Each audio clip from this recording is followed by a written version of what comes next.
Welcome back, you guys. Thanks for coming back for another one. Today I wanted to talk about 5 things to keep you safe out there while you're riding.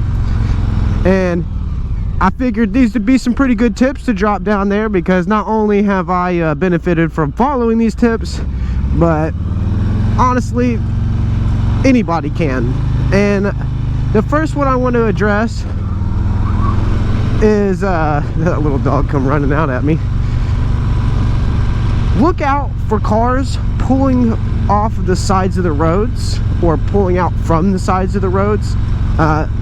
When driving on the street like this, obviously there's going to be neighborhoods and intersections and stuff like that, and we may find it really easy for ourselves to just kind of enjoy the ride, as some may say, and you're going to get deadlocked on the car ahead of you, and you may not realize that we may have a car that's going to pull right out in front of you, or you know, they may not see you and they may just go ahead and pull out.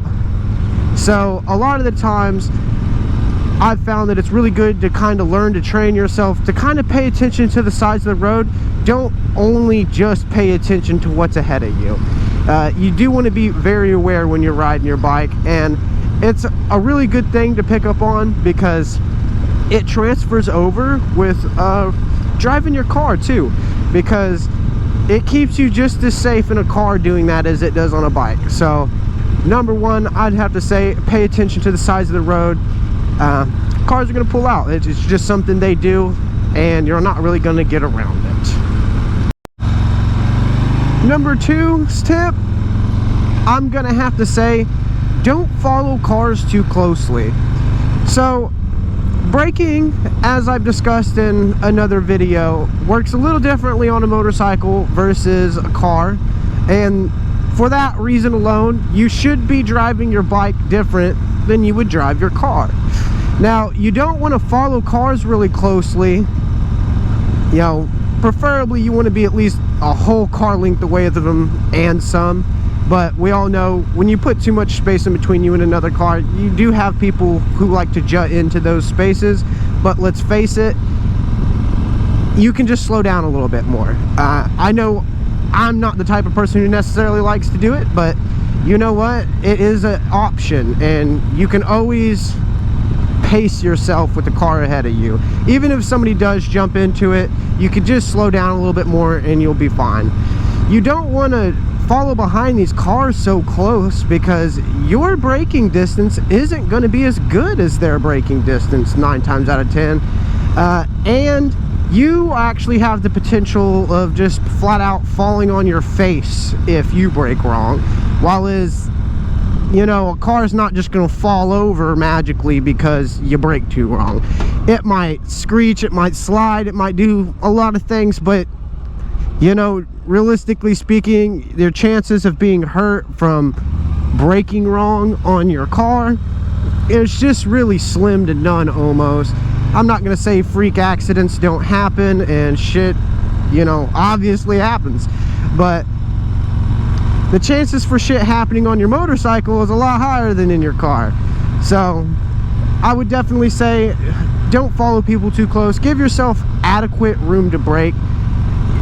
Like I said in the last video, I think you should be playing around with your brakes, and you should definitely learn your brakes. I mean, every bike's going to be different, so I can't speak for all bikes. Some bikes are going to brake a lot better than others, but the general you know, statement about it is that a car's probably going to stop faster than you, and it's going to do it a lot easier. So that would be my second tip.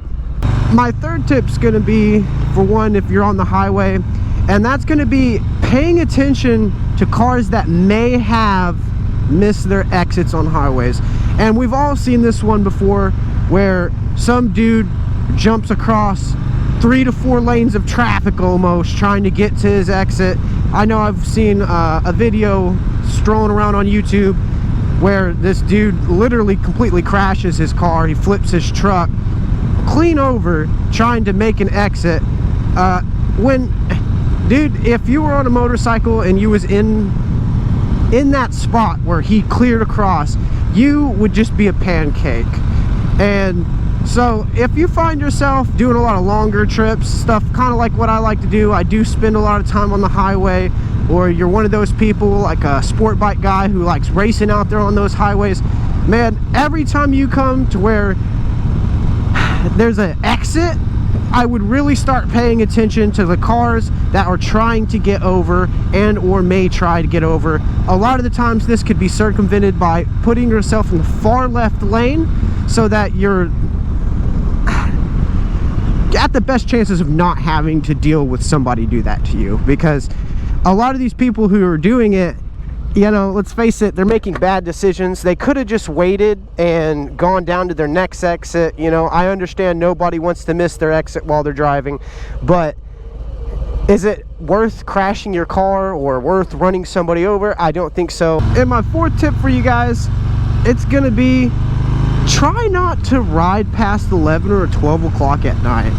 And I know it might seem a little odd, especially if you're a younger person, right? Because let's face it, if you're racing bikes or anything like that, I mean, nighttime's kind of the best time to do it.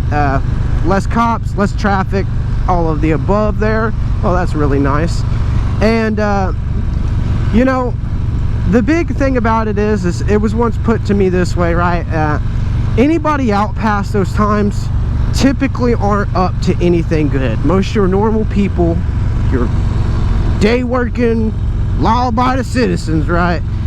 You know, let's be real, they're probably in bed about that time, probably sleeping because they have work tomorrow.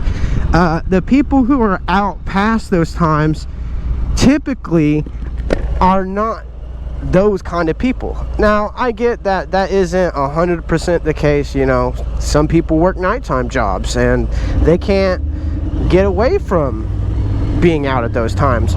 Maybe you work a job like a fast food job where you do need to be driving at those times of night. Obviously, you're not walking to work at 12 o'clock at night. And if that's the case, you know, maybe you should look into maybe driving your car at those times.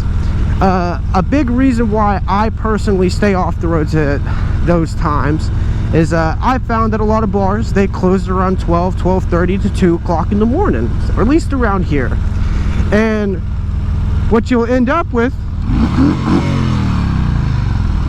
is people leaving the bars drunk. And I've watched people legitimately leave the bar and not even make it out the parking lot without running into another car that was parked in the parking lot. And what if that car was you? Let's be real, these drunk drivers, they're not paying attention for motorcycles, and it is so easy to be hit by one of them at nighttime and them just leave the scene. And especially in an area where I live, man, you get hit like on this road, for instance, right here. If I was at nighttime and some drunk dude hit me, and I've experienced a drunk driver on this road right here, actually. You know what the thing is there would be nobody to help me, and there would be nobody to stop that drunk driver, most likely. There's no cameras around to catch him, and he may not even realize he hit me. Let's be real, there's been tons of bikers who've been hit by drunk drivers who, when they asked them why they kept going when they actually caught the person, they didn't realize they ran the biker over. They didn't even realize that a motorcyclist was there. They just kept going. They just didn't know. They're drunk. And that's when you're going to find these people leaving, is at those times. Let's face it, most of these people are up at the bar, they're having a great time, they get so drunk, they're like, all right, I need to leave. I mean, we've all done it. We've all had to leave, not the driving part, but we've all had to leave a bar because you're drunk. If you go to bars, it happens. You're gonna have somebody come pick you up. If I know I'm gonna be having a lot of beers at the bar, I don't drive myself. As simple as that. If I don't think that what I'm about to go do is a smart idea, I'm not fitting to go do it. You know what I'll do? I'll put my bike right at home, right where it needs to be, and I'll have somebody take me to the bar. And yeah, it sucks, you know, sometimes I get up there and I'm having some beers and I watch a whole bunch of motorcycles roll up, And I'm like, man, in those times, I'm like, man, I really wish I had my motorcycle. But there's no point of riding your motorcycle to the bar just to get drunk. And there's no point of getting yourself ran over on the street for no reason. So if you possibly can, maybe throw it in there. Try not to be out on those times of the road at those times of night, because I personally, in my short span of already riding motorcycles, right, I've experienced drunk drivers, and it could be bad. I've had right on this bridge up here by me, I've had a drunk driver come down on my side of the road, and the bridge has a barrier on it, you know, like they can't get back onto their side of the lane. I just had to get over and make sure we didn't get fucking ran over. And luckily that was in a car, so, you know, at least I had that going for me. On a bike, man, he could have just smoked us. It would have been nothing, and there would have been nothing we could do about it. So I honestly would say, if possible, stay off the roads at nighttime. I mean, if you can. I understand riding at night's nice and all, especially in the summertime, but that's my 4th tip for you guys. My 5th tip, and y'all are gonna kind of laugh at me about this one a little bit, or at least some of you people down there in the comments might. I've seen some comments on some of my other videos. Look at those nice bikes. It's gonna be, wear your gear. At least wear what you can. And by that, I mean, if all you feel comfortable with is riding with is your helmet, do it. I know that people are gonna frown upon you just a little bit because you don't got all the gear, you ain't got the boots, you ain't got the pants, you got the leathers, you ain't got this, you ain't got that. But I tell you what, whenever my buddy went down this last trip that I took, all he had on was a helmet, and I tell you what, that saved his life. It really did. He had a half helmet on, and when he hit his head, it cracked that helmet, but it stopped him from cracking his head open. And he didn't have no other gear on. He could have definitely been a lot better off with more gear, but it was that one conscious decision he made to at least wear that one piece of gear. You know, every piece of gear counts, and some gear counts more than others, so let's be real.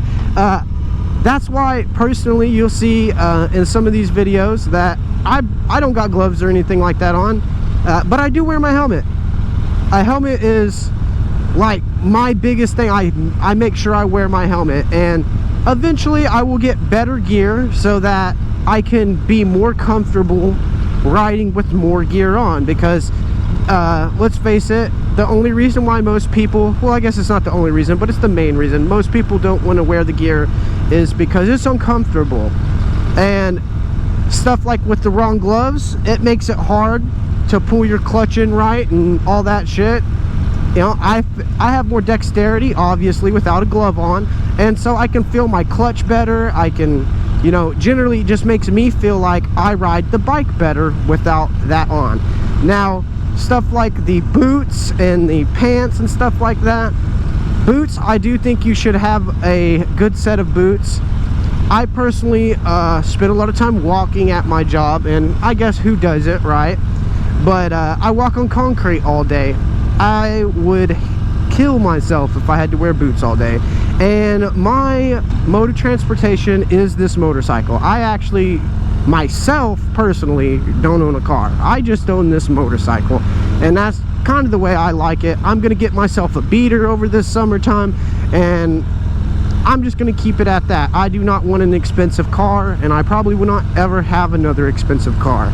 I had that Mustang, it was a wonderful car, but me personally, I like spending my money where I want it, and this bike's where I wanted it, so it's where it's gonna stay. So I would honestly say, you guys, wear your gear, at least wear what you can. You know, you don't always have to have everything on to save your life, but let's be real, the more gear you have on, the better you're gonna be if you go down. So that's my 5th tip for you guys. Wear your gear, at least wear what you can. There's going to be a lot of people, like I said, who are out there going to hate you or hate on you for not wearing this or not wearing that, but just think about it this way. that one piece of gear that you put on might be the difference between life and death. And I've already seen it happen, so I imagine people who've been riding for longer, they know this one a little better than I do, you guys. If you guys like the content, keep on coming back. Like, comment, subscribe, and thanks for the views, you guys.